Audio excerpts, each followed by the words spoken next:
अच्छा, पाकिस्तान का एक ये भी बहुत बड़ा इशू रहा है कि we have the laws in place लेकिन इम्प्लीमेंटेशन का बहुत मसला रहा है। तो अभी नया लॉ है और इसकी इंटरप्रिटेशन होगी, इसकी जो है वो इन्फोर्समेंट होगी ऑन द फील्ड। अगर तो इसकी प्रॉपर इन्फोर्समेंट हो जाती है एज इट इज, रेमेडीज तो ये लेके आएगा, लेकिन ऑब्वियसली कुछ क्वेश्चंस जो हैं वो जो इस लॉ के इंटरप्रिटेशन के रिलेटेड होंगे वो भी आहिस्ता आहिस्ता राइज होंगे। तो अगर आप इसके स्कोप में फॉल करते हैं तो आपको सिविल कोर्ट में जाने की जरूरत क्या है। बड़ा आम हमें नज़र आता है कि जाली इकरारनामे तैयार कर लिए जाते हैं जिसकी बेस पे जो है प्रॉपर्टी पे कब्जा कर लिया जाता है और फिर वो सिविल कोर्ट में जाके इकरारनामे दिखा के उस प्रॉपर्टी पे स्टे लिया जाता है अपने इलीगल कब्जे को जो है वो रिटेन करने के। फोर्जरी की, डॉक्यूमेंट्स के अंदर मिस रिप्रेजेंटेशन कर दी, इंटिमिडेशन की, फोर्स यूज किया, कवर्जन की या कोई any other illegal means use किए तो वो ऑफेंस कमिट कर रहा है। कंपनीज या कॉर्पोरेट के पीछे छुप के आप जो है वो अगर पोजेशन टेक ओवर करते हैं किसी जगह की तो फिर आपको भी पूछा जा सकता है, कंपनी को भी। This agreement to sell do not create title for the person जिसने जो है वो कुछ पैसे दिए थे और बाकी उसने नहीं दिए थे। इसमें जो गलत चीज है वो ये है कि you can not go with a lawyer. You can only go with blood, मतलब आपका ब्लड रिलेटिव हो वो जा सकता है, यानी कि आपका बेटा या भाई जा सकता है, उसके अलावा कोई बंदा नहीं जा सकता। Hawatino Azad, Assalamu alaikum. I'm Barrister Amir Hamza, you're watching Law Point. Our today's topic is Punjab Protection of Ownership of Immovable Property Ordinance 2025. An ordinance which the government has been hailing as an ordinance जिसके through वो कब्जा mafia को जो है वो कर्ब करेगी. To discuss on this topic, we have a person who has been a civil judge for 6 years and is practicing. So he's seen it all. Adnan Safdar साहब, अस्सलाम वालेकुम. Thank you.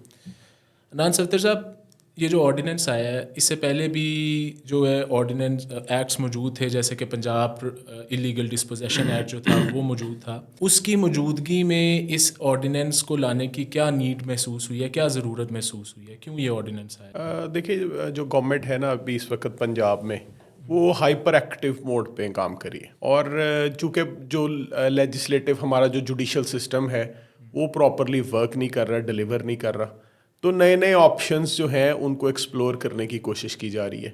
और परहैप्स जो मैंने इसको पढ़ा है या इसको कॉम्प्रिहेंड करने की कोशिश की है, this is yet another effort कि हम कोई अल्टरनेट जो है वो शॉर्ट रास्ता ढूंढें किसी एक मखसूस प्रॉब्लम का। At this time it was a problem relating to immovable properties जिनमें डिस्पोजेशन जो है वो बहुत बड़ा इशू है हमारे सिस्टम के अंदर, जिसमें लोगों को जो है उनकी जायदाद से डिस्पोजेस कर दिया जाता है। तो उसको उसका एक अच्छा सलूशन फाइंड आउट करने के लिए ये ऑर्डिनेंस आया है और जो गवर्नमेंट की इंटेंशंस नज़र आ रही हैं उसमें तो ऐसा ही लग रहा है कि ये this will be succeeded by an act of the parliament, क्योंकि अभी सेशन में नहीं थी तो होपफुली ये इसके लैप्स करने से पहले पहले जो है वो एक्ट ऑफ द पार्लियामेंट आ जाए। अच्छा, पाकिस्तान का एक ये भी बहुत बड़ा इशू रहा है कि we have the laws in place लेकिन इम्प्लीमेंटेशन का बहुत मसला रहा है। तो टुवर्ड्स द एंड हम इंशाल्लाह होपफुली इस पे भी बात करेंगे कि given how this act is framed, क्या ये इम्प्लीमेंटेबल है कि नहीं है, या इसे इम्प्लीमेंट करने से जो है वो इस जो सिस्टम के स्टेक होल्डर्स हैं उनको नुकसान तो नहीं होगा उससे? इसमें जो है ना नुकसान तो अभी नया लॉ है और इसकी इंटरप्रिटेशन होगी, इसकी जो है वो इन्फोर्समेंट होगी ऑन द फील्ड। अगर तो इसकी प्रॉपर इन्फोर्समेंट हो जाती है एज इट इज़ तो रेमेडीज तो ये लेके आएगा, लेकिन ऑब्वियसली कुछ क्वेश्चंस जो हैं वो जो इस लॉ के इंटरप्रिटेशन के रिलेटेड होंगे वो भी आहिस्ता आहिस्ता राइज होंगे। और फिर जो जुडिशल साइड है, हमारी हायर कोर्ट्स हैं, सुपीरियर कोर्ट्स हैं, वो उन एम्बिग्विटीज़ को जो है वो रिजॉल्व करती जाएंगी आहिस्ता आहिस्ता। तो perhaps we are looking forward कि ये एक्ट जो है ये कुछ डिफरेंस लेकर आएगा। इसमें चूंकि स्ट्रक्चरल कुछ चेंजेस किए गए हैं इमूवेबल प्रॉपर्टी के रिलेटेड और उसकी डिस्पोजेशन को प्रोटेक्ट करने के लिए, और इस वजह से शायद होपिंग गुड कि ये वर्क करेगा सिस्टम। इसका जो प्रिवाइजो है वो भी ये कहता है कि it is necessary to protect the lawful ownership of immovable property and provide legal remedies which are instant in nature. दो बड़े टॉपिक है ना इसके अंदर, लॉफुल ओनरशिप और डिस्पोजेशन। लॉफुल ओनरशिप आपकी होनी चाहिए किसी भी प्रॉपर्टी के रिलेटेड, और उसके बाद उसकी डिस्पोजेशन अगर कमिट होती है किसी भी वजह से तो वो इस ऑर्डिनेंस के पर्पस के जुमरे में, तो कम से कम पर्पस के स्कोप के अंडर तो वो आ जाएगा कि लॉफुल ओनर है कोई और उसको डिस्पोजेस कर दिया गया, और ये पर्पस भी इसका यही है कि प्रोटेक्ट किया जाए ऐसे बंदे को जो लॉफुल ओनर है और उसको डिस्पोजेस कर दिया गया उसकी प्रॉपर्टी से। और एक बड़ी जो इम्पोर्टेंट चीज़ जो है कि ये एक्ट सिर्फ इमूवेबल प्रॉपर्टी के साथ डील करता है, इसका जुरिस्डिक्शन या प्रेमिस सिर्फ इमूवेबल प्रॉपर्टी है। वो define immovable property in terms of this act. देखिए इमूवेबल प्रॉपर्टी जो है ना, इसका आप अगर इसका सेक्शन पढ़े सेक्शन 2C, तो इसमें वही इमूवेबल प्रॉपर्टी की डेफिनेशन है जो मोर और लेस हम दूसरे लॉज के अंदर जो हमें मिलती है। मिसाल के तौर के immovable property includes building, includes land, building, benefits और to arise out of the land, things attached to the earth or earth, but it said does not include standing trees, crops, grass, whether immediate severance thereof is intended or not, fruits upon the juice in trees, whether in existence or to grow in future, and machinery embedded or is attached to the earth when dealt with apart from the land. तो ये वही हमारी पुरानी immovable property की definition है, जिसमें almost आपकी वो प्रॉपर्टीज़ जो लैंड है, जो उसके साथ एसोसिएटेड पक्की चीज़ें हैं, वो उसमें शामिल होती हैं, वही उसकी इमूवेबल प्रॉपर्टी है। तो this is nothing new in this definition of immovable property under section 2C of this ordinance. अच्छा, what is very interesting is section 3 of this ordinance, overriding effect. Overriding देखिए, ये स्पेशल लेजिस्लेशन है ना, तो अगर आप स्पेशल लेजिस्लेशन लेकर आ रहे हैं तो पहले से इन फील्ड लॉज मौजूद हैं। मिसाल के तौर पे अगर मुझे डिस्पोजेस कर दिया जाता है and I want to recover my possession, तो स्पेसिफिक रिलीफ एक्ट में जो है वो सेक्शन 8 में भी 9 में भी जो है वो रेमेडीज़ मुझे इमूवेबल प्रॉपर्टी के रिलेटेड अवेलेबल है। तो वहाँ पे रेमेडी एक अवेलेबल है specific performance specific relief act के अंदर। इसके अलावा जो है वो इलीगल डिस्पोजेशन एक्ट 2005, वो मुझे रेमेडी अवेलेबल है। इसके अलावा क्रिमिनल रेमेडी भी मुझे अवेलेबल है। तो अगर हम स्पेशल लेजिस्लेशन लेके आ रहे हैं जिसमें पूरा मैकेनिज्म जो है वो हम बिल्ड करना चाह रहे हैं, तो ऑब्वियसली इस लॉ को जो है आप ओवरराइडिंग इफेक्ट देंगे। And this is no different, section 3 वही कह रहा है, notwithstanding anything contained to the contrary in any other law for the time being in force, the provisions of the ordinance shall override the provisions of such other laws. जो इसके relevant इस subject के relevant other laws है उस पर इसका overriding effect होगा। यानी कि it takes away the platform of the civil code from me और the criminal code, and I will only have to go to under the recourse of this law. देखिए ये तो आप जो है वो जब आपको एक फिजिबल रेमेडी अवेलेबल होगी तो ऑब्वियसली आप उसकी तरफ जाएंगे। तो this is created a feasible remedy. तो अगर आप इसके स्कोप में फॉल करते हैं, जैसे कि इसके सेक्शन 4 के अंदर ऑफेंस डिफाइन है, अगर आप उसमें फॉल करते हैं तो आपको सिविल कोर्ट में जाने की ज़रूरत क्या है? दैट इज़ मोर और less a redundant provision for the purposes कि ये अगर एप्लीकेबल हो जाता है तो फिर आप ऑब्वियसली इसी के अंडर आएंगे और आप इसी में जाके जो है वो प्रोसीड करेंगे। बट स्कोप उन एक्ट्स का जो स्पेसिफिक रिलीफ एक्ट है वो ख़त्म नहीं होगा, because if you are not dispossessed by anyone and you are not having a possession of a property, तो फिर आपको ये वाला एक्ट शायद उस तरह से इसकी इंटरप्रिटेशन आने वाले दिनों में हो कि ये एक्ट आपको उस सूरत में मदद नहीं देगा क्योंकि यू आर नॉट डिस्पोजेस्ड। और वहाँ पे हमने जो इसका पर्पज़ अभी रीड आउट किया आपने, तो वो पर्पज़ ये था कि ये प्रॉपर्टी का lawful owner has been dispossessed. तो यहाँ पे डिस्पोजेशन का एलिमेंट अगर नहीं होगा और आप अदरवाइज किसी लॉ के तहत आपके पास अदरवाइज पोजेशन अपनी प्रॉपर्टी का नहीं है लेकिन आपको किसी ने इलीगली डिस्पोजेस नहीं किया, जैसे इनहेरिटेड प्रॉपर्टीज में अक्सर हो जाता है, तो उसमें दूसरी रेमेडीज जो है वो आपको अवेलेबल रहेंगी। पार्टीशन की रेमेडी है, स्पेसिफिक रिलीफ एक्ट की सेक्शन 8 और 9 की रेमेडी है, इलीगल डिस्पोजेशन एक्ट फिर इसके स्कोप से बाहर चला जाएगा। लेकिन अनलाइक इलीगल डिस्पोजेशन एक्ट, ये जो Punjab protection of immovable property act है, ये जो है इलीगल पोजेशन तो मेंशन करता है कि इलीगल पोजेशन क्या है, लेकिन व्हाट कॉन्स्टिट्यूट्स एज डिस्पोजेशन ये इस चीज़ को मेंशन नहीं करता। जो इलीगल डिस्पोजेशन एक्ट था वो जो था इस चीज़ को मेंशन करता था।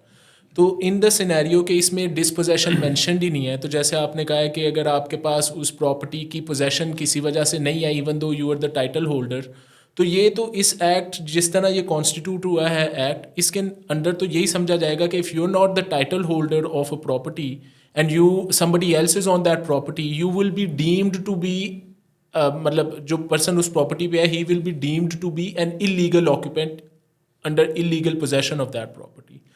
तो मैं पूछ रहा हूँ कि इस सारे सिनेरियो में इवन दो कि वो प्रोविजंस जो हैं वो शायद हमारी फर्स्ट ऑप्शन या फर्स्ट चॉइस ना हो, will they still be available अगर कोई उनको अवेल करना चाहे तो? देखिए, ये वो वाली रिपील नहीं की गई, ये जेन में रखें आप बात, कि ऐसा लॉ में ये चीज़ मेंशन इस ऑर्डिनेंस में नहीं है कि ये फलां फलां सेक्शन स्पेसिफिक रिलीफ एक्ट का जो है उसको रिपील किया जा रहा है और वो आज के बाद अवेलेबल नहीं होगा। इसका ओवरराइडिंग इफेक्ट है, यानी कि जो प्रोपोजिशन इस डेफिनेशन के जो सेक्शन 4 में प्रोवाइडेड है, इसको इसके बाद पढ़ लेते हैं, जो सेक्शन 4 में प्रोवाइडेड है, अगर इसके अंदर कोई भी किसी की रेमेडी आ सकती है या आती है तो फिर ये वाला एक्ट होगा।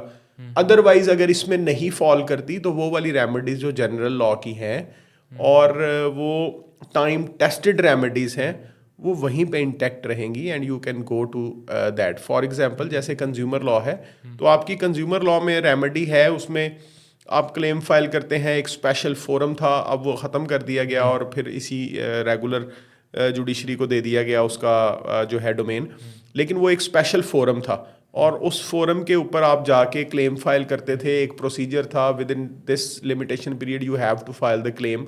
आप उससे बाहर चले जाते हैं तो आपकी रेमेडी ख़त्म नहीं हो गई, आप जो है वो एक स्पेसिफिक रेमेडी, जो स्पेशल रेमेडी क्रिएट की गई थी कंज्यूमर के लिए, वो एक्सटिंग्विश हुई है, लेकिन you can go to the civil court for the remedy. जो लॉ ऑफ टॉर्ट भी है और जो सिविल नेचर के डिस्प्यूट्स हैं उनमें फॉल करता है। अच्छा, इसमें जो इलीगल पोजेशन जो है इसकी अगर मैं सेक्शन 4 को पढूं तो ये बड़ा like it is an umbrella. इसको पढ़ के ऐसा लगता है कि literally every scenario that you can think of falls under this. Yes. Whoever, whether himself or through any other person, obtains or retain possession of any immovable property without lawful authority or lawful means or through fraud, deceit, cheating, dishonesty, forgery, misrepresentation, intimidation, force, coercion or any other illegal means shall be guilty of this. Of an offence. Of an offence. तो इसमें आ गया forgery भी आ गया, ये जो एक इसमें आप इस तरह से इसको पढ़ के लेना, इसको इस तरह से पढ़ लें कि एक जो शख्स है वो पोजेशन ऑब्टेन करता है या वो पोजेशन को रिटेन करता है। ऑब्टेन्स भी वर्ड यहाँ पे मौजूद है और रिटेन्स भी मौजूद है। इमूवेबल प्रॉपर्टी का किस किस तरह से, विदाउट लॉफुल अथॉरिटी। मैं अगर इसको क्लेरिफाई करूं, विदाउट लॉफुल अथॉरिटी, उसके पास लॉफुल अथॉरिटी नहीं थी पोजेशन को ऑब्टेन करने की या रिटेन करने की, या लॉफुल मीन्स उसने यूज़ नहीं किए, इलीगल मीन्स किए, कोवर्जन की, थ्रेट किया, पावर यूज़ की, फोर्स यूज़ की, और थ्रू फ्रॉड, या उसने कोई फ्रॉड कमिट किया और फ्रॉड के ज़रिए जो है वो पोजेशन हासिल कर ली किसी प्रॉपर्टी की, या डिसीट किया, किसी को चीट किया, डिसऑनेस्टी शो की, फोर्जरी की डॉक्यूमेंट्स के अंदर, मिस रिप्रेजेंटेशन कर दी, जिस तरह भी हो सकती है। Miss representation is also defined in the contract act. Intimidation की, फोर्स यूज़ किया, कोवर्जन की, या कोई any other illegal means use किए, तो वो ऑफेंस कमिट कर रहा है। यानी वो वाली प्रॉपर्टी जो जिसका आप लॉफुल अथॉरिटी नहीं रखते। अच्छा, इसमें जो फॉर्जरी का एक वर्ड आया है, फॉर्जरी, डॉक्यूमेंट्स की फॉर्जरी, हमने देखा है कि बड़ा आम हमें नज़र आता है कि जाली इकरारनामे तैयार कर लिए जाते हैं जिसकी बेस पे जो है प्रॉपर्टी पे कब्ज़ा कर लिया जाता है और फिर वो सिविल कोर्ट में जाके इकरारनामे दिखा के उस प्रॉपर्टी पे स्टे लिया जाता है अपने इलीगल कब्ज़े को जो है वो रिटेन करने के लिए। इस तरह बड़ा ज़्यादा होता है। तो क्या एक फॉर एग्जांपल एग्रीमेंट जो है, अगर एग्रीमेंट एक बंदा फॉर्ज करता है और वो सिविल कोर्ट में जाके उस एग्रीमेंट की बेस पे स्टे ले लेता है, तो वुड दिस प्लेटफॉर्म वो अंडर दिस एक्ट डील होगा, वो सिविल कोर्ट की जुरिस्डिक्शन में नहीं आएगा? Because then at the same time उसका पहले ज़रूरी तो ये है कि ये एसरटेन किया जाए कि वो डॉक्यूमेंट फोर्ज्ड है कि नहीं है। उसमें दो चीज़ें हैं ना, फोर्जरी एक एलिमेंट है एंड टेकिंग ओवर या ऑब्टेनिंग या retaining possession is a second element. अगर उसने सिर्फ और सिर्फ डॉक्यूमेंट फोर्ज किया है तो फिर तो इसकी डोमेन में वो नहीं आएगा।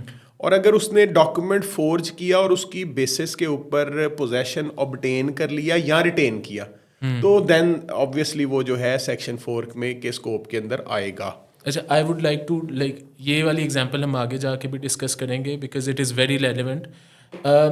एक चीज़ इसकी ये भी है कि सेक्शन 4 हमें पढ़ने के बाद ये लगता है कि इसका रेट्रोस्पेक्टिव इफेक्ट भी होगा, यानी कि इस ऑर्डिनेंस के इन्फोर्स आने से जो पहले के अगर केसेस चल रहे हैं, डीपीओ के पास एप्लीकेशंस वगैरह चल रही हैं या जो भी मामला है प्रॉपर्टी पे कब्जे के, वो सारों पे भी रेट्रोस्पेक्टिवली ये एक्ट जो है वो ऑर्डिनेंस जो है वो लागू होगा. Is that correct? नहीं, इस तरह से तो नहीं होगा. ऑब्वियसली ये जो मैकेनिज्म है ये एप्लीकेशन आने पर मूव होगा. और अगर अब फर्ज करें कोई एप्लीकेशन पहले से पेंडिंग है किसी डिपार्टमेंट में, तो वो वाली application as it is pending before this committee, जो डिस्प्यूट रेजोल्यूशन कमेटी है, पेंडिंग बिफोर दैट डीम नहीं होगी. ठीक, तो स्पेसिफिकली आपको एप्लीकेशन जो है वो फाइल करना पड़ेगी बिफोर दिस फोरम.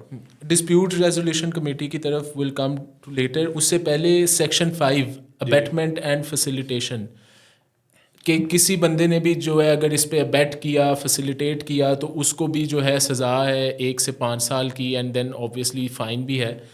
तो आप मुझे ये बताइए कि what will be the yard stick कि इस बंदे ने अबेट किया है कि नहीं किया. What would be the litmus test for it? देखिए, ये इसमें अबेटमेंट जो है ये इटसेल्फ डिफाइंड है लॉ के अंदर, पाकिस्तान पीनल कोड में. तो अबेटमेंट का वही लिटमस टेस्ट है जो अबेटमेंट की डेफिनेशन में 108 में है, और उसके बाद लाइबिलिटीज उसके डिफाइंड है वहाँ से 109 से लेके 120 पीपीसी तक. वही सारी अबेटमेंट है. यहाँ पे उसकी पनिशमेंट अबेटमेंट की या अटेम्प्ट की, ये दो चीज़ें हैं. अटेम्प्ट और अबेटमेंट की पनिशमेंट को स्पेसिफिकली प्रोवाइड कर दिया गया. जैसे बहुत सारे ऑफेंसेस में पनिशमेंट जो है वो डिफाइंड नहीं है अटेम्प्ट की, तो 511 लग जाती है उनमें. यहाँ पर स्पेसिफिकली उन्होंने लॉ में पनिशमेंट जो है उसको स्पेसिफाई कर दिया कि ये पनिशमेंट जो है अबेटमेंट की होगी. मिसाल के तौर पे आप कोशिश करते हैं, अटेम्प्ट कर रहे हैं आप, या आप किसी को फैसिलिटेट कर रहे हैं कि वो जो है जाके कब्जा करे. जैसे बहुत सारे वो गुंडा नासिर यहाँ पे सोसाइटी हमारी में अवेलेबल थे या हैं जो जाके किसी की प्रॉपर्टी पे कब्जा कर दे. So I am sitting behind and I am just abetting the situation. और जब when I am abetting the situation, तो फिर ये सारा का सारा उसमें फॉल करेगा. अच्छा, so the definition and the yardstick remains the same as in PPC, लेकिन इधर जो है पनिशमेंट जो है वो यहाँ से ली जाएगी. एंड इसमें सेक्शन 6 जो है, it talks about how the companies and entities could also be held liable under this act.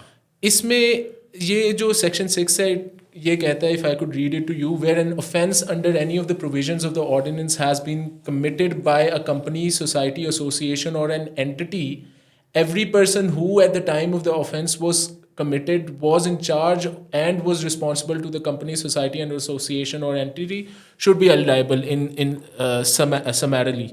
तो कॉर्पोरेट व्हील का जो कॉन्सेप्ट है हमारा, how do you see it play into this? कि वो पियर्स नहीं हो जाती कॉर्पोरेट व्हील जो है? नहीं, देखिए, यहाँ पे बहुत बड़ी बड़ी कंपनीज हैं जो इसमें लैंड डेवलपमेंट में इन्वॉल्व हैं. तो बहुत सारी लोगों की शिकायतें ऐसी हैं, और ये क्लेम्स जो हैं वो 1, 2, 10 नहीं, हज़ारों लाखों में पड़े हैं कि कंपनी ने जो है वो मुझसे पैसे ले लिए, पोजेशन मुझे डिलीवर नहीं किया. ठीक है, और मेरा जो है वो प्लॉट कैंसिल कर दिया. पहले सेल किया, फिर प्लॉट कैंसिल कर दिया. लोगों की ज़मीनों के ऊपर कब्जे किए और वहाँ पे कॉलोनी बना दी. उसको जो है वो कॉर्डन ऑफ कर लिया और उनको जो है वो प्रेशराइज किया कि आप जो है वो प्रॉपर्टी हमें सेल कर दें. तो ये चीज़ें कुछ हद तक तो जो है वो उनको इसको जो है वो क्लैरिफाई होना चाहिए था कि ये कंपनीज या कॉर्पोरेट के पीछे छुप के आप जो है वो अगर पोजेशन टेक ओवर करते हैं किसी जगह की, तो फिर आपको भी पूछा जा सकता है, कंपनी को भी. तो this is very fair provision of law. इसमें कोई ऐसी चीज़ नहीं है. और उसमें उन्होंने कहा है कि वो बंदा जो जिसके बिहाफ पे ये जो है वो काम हो रहा होगा, ही will be guilty. For example, chief executive of a company, he will be guilty of the offence. अच्छा, पाकिस्तान में इस तरह होता है कि सोसाइटीज़ जो हैं उनमें तो काफ़ी दफ़ा हमारे सुनने में ये आया है कि लोगों की जगह पे कब्ज़ा करके एक सोसाइटी जो है वो बना ली जाती है इन्फ्लुएंस के ज़रिए. लेकिन एक और जो वो काम है वो ये है कि सोसाइटी लिजिटिमेट लैंड पे होती है, लोगों से खरीदी जाती है, बाद में उसकी फ़ाइलें बनाई जाती हैं और विदाउट पोजेशन जो है प्लॉट्स फाइलों पे सेल किए जाते हैं. अब अगर एक विदाउट पोजेशन फाइल पे किसी ने जो है वो फ़ाइल सेल कर दी है, तो वो जो फ्रॉड है उस किस्म का, वो तो इस एक्ट के ज़ुमरे में नहीं आएगा, इलीगल डिस्पोजेशन. मैं आपको बताता हूँ. बात असल में ये है कि फाइल सिस्टम और ये सारी चीज़ें, इसकी कोई लीगल बेसिस नहीं है. देयर इज़ एन ओनली एक लॉ मौजूद है पाकिस्तान के अंदर, cooperative housing societies act. Cooperative housing society में अगर कोई सोसाइटी क्रिएट होती है, हाउसिंग सोसाइटी, तो वो अपना मैकेनिज्म जो है उसका, वो लॉ पूरे का पूरा उसका मैकेनिज्म उसको डील करता है। तो वहाँ पे फाइल की ट्रांसफ़र और वो खुद कर सकते हैं। ये जो दूसरी लैंड डेवलपमेंट्स हैं जो कोऑपरेटिव सोसाइटीज़ नहीं है और किसी सिर्फ और सिर्फ लैंड डेवलपमेंट रूल्स के तहत बन रही है, इनके पास ये इख्तियार ही नहीं है कि ये फाइल्स जो हैं वो बनाएं और फाइल्स को ट्रांसफ़र करें। और ये तो गवर्नमेंट एक्सचेकर को लाखों करोड़ों अरबों रुपए का जो है वो नुकसान है। फॉर एग्जांपल एक इंस्ट्रूमेंट है जिस पे प्रॉपर्टी सेल और परचेज हो रही है, इट इज़ मैंडेटरीली रजिस्ट्रेशन उसकी रिक्वायर्ड है, तो हम उसको रजिस्ट्रेशन नहीं करवा रहे, तो उसका नुकसान गवर्नमेंट को टैक्सेस की सूरत में हो रहा है। और फाइल्स को ट्रांसफ़र करने का यहाँ वहाँ वो तो इनके पास इख्तियार ही नहीं है। वो एक सिर्फ सोसाइटी है, cooperative housing society, that can to some extent made transfers of the land under its control अपने ऑफिसेस के अंदर। बाकी किसी के पास तो इख्तियारात ही नहीं है ये वाले। ठीक जी अच्छा, section 7 it talks about the filing of the complaint. जी A very interesting word or a phrase in section 7 is a complaint for an offence under the ordinance. A complaint for an offence under the ordinance may be filed by the owner or title holder. Is there a difference between an owner and title holder? देखिए, यहाँ पे title को ना बड़ा misunderstood किया गया। हम title किस चीज़ को समझते हैं? जो फॉर एग्जांपल जो मेरी सवाल ये प्रैक्टिस है उसमें रजिस्ट्री को टाइटल समझा जाता है कोई या भी ऐसा इंतकाल को। कोई भी ऐसा डॉक्यूमेंट जो आपकी ओनरशिप को रिफ्लेक्ट कर रहा हो। But there are certain properties and so many properties जिनके डॉक्यूमेंट्स, टाइटल डॉक्यूमेंट्स नहीं है। लाल लकीर की पहले होते थे, पहले लाल लकीर का भी रिकॉर्ड मेंटेन किया जाता था, उसमें लिखा जाता था कि कौन बंदा जो है वो कितनी जायदाद पर काबज है, मालिक है उसका। और ये लाल लकीर भी तो हमारी जो ओनरशिप स्यूनी में से निकली ना, तो लाल लकीर का बाकायदा रजिस्टर होता था, पटवारी उसको रिकॉर्ड को मेंटेन करता था। आहिस्ता आहिस्ता वो रिकॉर्ड मेंटेन करना छोड़ दिया। अब रिकॉर्ड वहाँ पे अवेलेबल नहीं है। वो टाइटल जिसको आप टाइटल डॉक्यूमेंट कह रहे हैं, वो टाइटल डॉक्यूमेंट अवेलेबल नहीं है। तो does it works in a manner कि आपकी ओनरशिप एक्सटिंग्विश हो गई उस प्रॉपर्टी से। आपकी की भी गांव में ज़मीन होगी, मेरा भी घर है, अबाई घर है, उसका कोई टाइटल डॉक्यूमेंट मेरे पास नहीं है। तो क्या वो मेरी ओनरशिप नहीं है? क्या वो मेरी इनहेरिटेड प्रॉपर्टी नहीं है? तो क्या मेरे वालिद की प्रॉपर्टी, उनके वालिद की क्या वो इनहेरिटेड प्रॉपर्टीज नहीं है? क्या वो ओनरशिप से बाहर चली गई है? तो this is a question of fact. Title document is question of law कि ये डॉक्यूमेंट है जी, ये हमारा टाइटल क्रिएट कर रहा है। तो ओनरशिप एंड टाइटल में यही एक जो बारीक सा डिफरेंस है, to cover up both the things, कि मैं मालिक हूँ किसी चीज़ का। The ownership is a concept of English jurisprudence, मलकियत, और इस्लामिक जूरिस्प्रूडेंस भी इसको डील करती है। और title is its advanced form कि आप किसी चीज़ के ओनर हैं, then you have a document of that. For example, you purchase a car, you get the registration, and you get, before registration, you get the documents from the company that these are the documents, get your car registered from the registration department. So there are 3 phases. You buy a car, they gives you a document, and you get that documents registered with the registration department. So without these documents, you still own the car. So this is the same with the property. So it is to when you cover are the paying loophole. something consideration, तो फिर ये cover, ये अच्छा है कि word दोनों लिखे हैं, लेकिन ये जेन में रखें कि there are so many other things. आप एग्रीमेंट टू सेल जो है does not create any title. ये उर्फे आम में सुप्रीम कोर्ट तक जजमेंट्स हैं, Yeah. But jurisprudence as it is do not support it. The word title, agreement to sell, it is not agreement. तो agreement में और एग्रीमेंट टू सेल में भी फर्क है। असल चीज क्या है? एग्रीमेंट। अगर मैं किसी से प्रॉपर्टी के बाबत एक एग्रीमेंट करता हूं कि मैं आपसे ये प्रॉपर्टी खरीद रहा हूं 10 लाख में, ये मैंने आपको 10 लाख दे दिया, ये आप मुझे प्रॉपर्टी का पोजेशन दे दें, दिस इज एन एग्रीमेंट। और अगर ये section 10 of the contract act की सारी प्रोविजंस को पूरा करता है, तो ये इन्फोर्सेबल है। It becomes a contract. That agreement with consideration fulfilling all the requirements of section 10 of the contract act becomes a contract enforceable at law. But agreement to sell is a bit different thing. Agreement to sell में क्या है? आप मुझे 10 लाख रुपया दे रहे हैं, और मैं कह रहा हूँ मैं आपको प्रॉपर्टी बाकी आप जब 90 लाख देंगे तो मैं सेल करूंगा. So here there is a difference of intent. एक में आप कोई काम फ्यूचर में करेंगे. This agreement do not create title. This agreement to sell do not create title for the person जिसने जो है वो कुछ पैसे दिए थे और बाकी उसने नहीं दिए थे. इंटेंट क्या थी और पहले वाले डॉक्यूमेंट में क्या फर्क था? वहां पे मैंने प्रॉपर्टी सेल कर दी है, इंटायर अमाउंट मैंने रिसीव कर ली है. तो there is a very minute jurisprudential difference between two things, agreement and agreement to sell. अच्छा, एग्रीमेंट टू सेल जो है, आप ये कह रहे हैं कि agreement to sell is an agreement जहाँ पे some of the amount is has been paid and some of the amount remains as a residue amount जो कि इन फ्यूचर फुलफिल होनी है. But is that also not like कि Y, मतलब उसकी enforceability जो है एग्रीमेंट टू सेल की, जिसमें कुछ 90% ऑफ द अमाउंट पे हो गया, would the status remain the same? It will not be enforceable क्योंकि what is the purpose of agreement? अगर तो मैं स्पेसिफिक परफॉर्मेंस ऑफ कॉन्ट्रैक्ट जो है वो एक डिफरेंट चीज़ है. वो परफॉर्मेंस हो सकती है, क्यों नहीं हो सकती, लेकिन मैं कह रहा हूँ when you are talking about a title तो there is a difference in agreement and agreement to sell. Agreement जो है वो दो बंदों का किसी चीज पर राजी हो जाना. This is an agreement, offer and acceptance coupled with consideration. ठीक है, section 2 of the contract act. Now, when there is an offer and there is an acceptance of that offer and there is a consideration, तो this is a complete agreement. अगर ये section 10 का जिसमें है कि आप जो है वो मेजर होंगे, कोई फ्री कंसेंट होगी, ये सारी चीज़ें शामिल हैं, तो इसके बाद उसमें क्या परफॉर्मेंस रह गई है? बात को समझे, उसमें क्या परफॉर्मेंस रह गई है? एग्रीमेंट तो था, मैंने प्रॉपर्टी एक परचेज की, वो प्रॉपर्टी का पहले से ही कोई टाइटल डॉक्यूमेंट नहीं है, तो मैंने उसको 10 लाख रुपए में परचेज कर लिया, 10 लाख के 10 लाख मैंने पे कर दिए, पोजेशन मेरे हैंड ओवर आ गई. What else specific performance do you want? या आप क्या लॉ से ले सकते हैं? ठीक है, section 53A of the TPA उसके बाद उसको प्रोटेक्ट करता है. ठीक. अच्छा, the complaint is to be filed before the DC office. Do you think it is a right platform?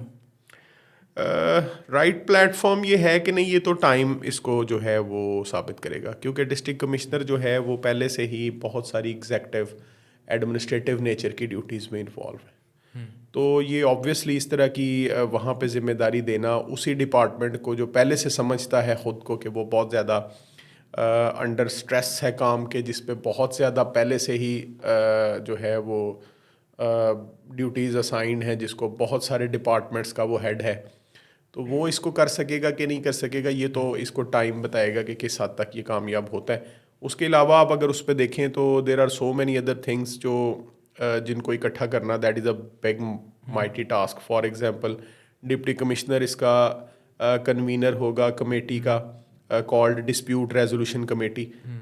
District police officer उसमें शामिल होगा, एडिशनल डिप्टी कमिश्नर रेवेन्यू उसमें शामिल होगा, असिस्टेंट कमिश्नर कंसर्न जो है वो उसमें शामिल होगा, सब डिविजनल ऑफिसर उसमें शामिल होगा concern, an officer of any agency of the government to be co-opted by the committee, ये शामिल होगा. तो इतने लोगों को 6 लोगों को इकट्ठा करना. एंड एक हाइब्रिड सा सिस्टम है. Hybrid, it combines the police, it combines the civil administration. Basically it combines the police and the civil administration. Yeah. कि आप जो है वो एक जगह पे बैठ के इसका कोई जो है वो फ़ायदा सोल्यूशन निकाल लें इकट्ठे. लेकिन इन लोगों का डेली बेसिस पे इकट्ठा बैठना तो that is a very tough thing. I think ये पॉसिबल नहीं होगा किसी भी तरह से. मे बी इनिशियल डेज में करें, मे बी वो कंप्लेंट्स को इकट्ठा करें, तो फिर इन दैट सिनेरियो 90 डेज़ का पीरियड जो है उसको भी देखना पड़ेगा जो इस लॉ के अंदर है. तो टाइम विल टेल कि ये किस हद तक इफेक्टिव होता है, क्योंकि ये डिपार्टमेंट के अंदर से ही लोगों को जो है वो अलहदा से कोई नहीं बनाया गया फोरम जो कि बिल्कुल नई अपॉइंटमेंट्स हो और नए लोग हों.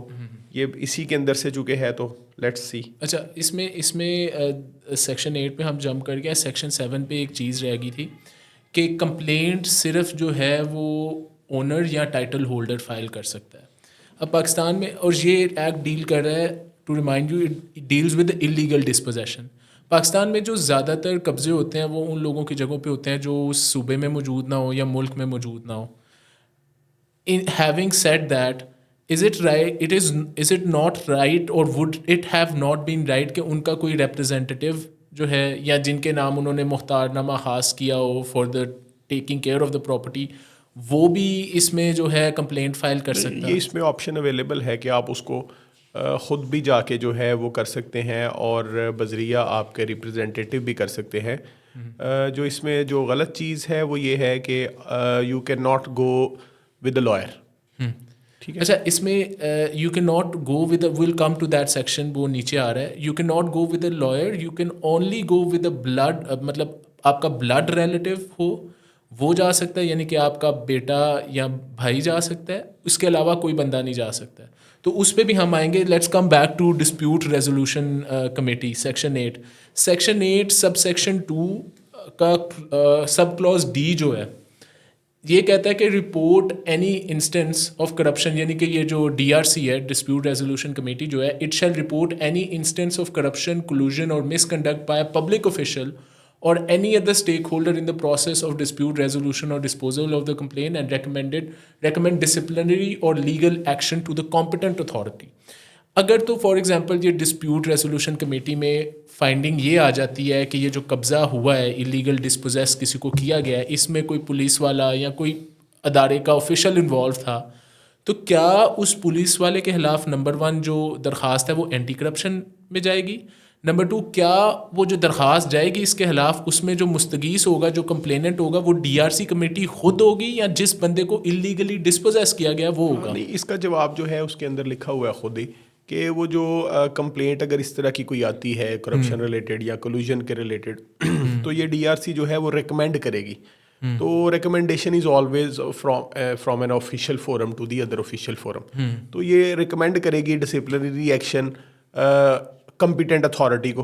What is competent authority? That is different in all cases. For example अगर पुलिस है तो पुलिस का डिपार्टमेंट को रिकमेंड कर दीजिएगा कि ये जो है इन्होंने ये फ़लाँ बंदा जो है इसको हमने इन्वॉल्व पाया है। तो पुलिस के रिलेटेड, पुलिस को अगर जुडिशरी है तो ऑब्वियसली हाई कोर्ट को लिख दिया जाएगा। अगर सबॉर्डिनेट जुडिशरी का कोई एम्प्लॉय है, जैसे कोई जो है वो सरकारी मुलाजम कोई हो सकता है नीचे लेवल पे, तो उसके रिलेटेड जो है वो डिस्ट्रिक्ट जुडिशरी को लिख दिया जाएगा। तो कॉम्पिटेंट अथॉरिटी जो है उसको प्रोब इन करके तो फिर उस बंदे के रिलेटेड भी जो है वो डिसिप्लिनरी एक्शन जो डिपार्टमेंट का अपने लॉज हैं उसमें वो कर सकते हैं। अच्छा, क्या इस रिकमेंडेशन पे जो डिसिप्लिनरी एक्शन है वो लिया जाना लाजमी होगा, या फिर वो जो डिपार्टमेंट है जिसको रिकमेंड किया जाएगा वो दोबारा से इंक्वायरी करेगा और उसके बाद वो फैसला करेगा कि मैंने? ऑब्वियसली वो ये तो एक प्रिंसिपल जो है वो फंडामेंटल प्रिंसिपल है कि जब भी कोई रिकमेंडेशन आएगी तो उसको इंक्वायर इन किया जाएगा, और इंक्वायरी के बाद ही उस पर कोई फैसला किया जा सकता है कि क्या ये बंदा जो है वो गिल्टी है और किस हद तक गिल्टी है।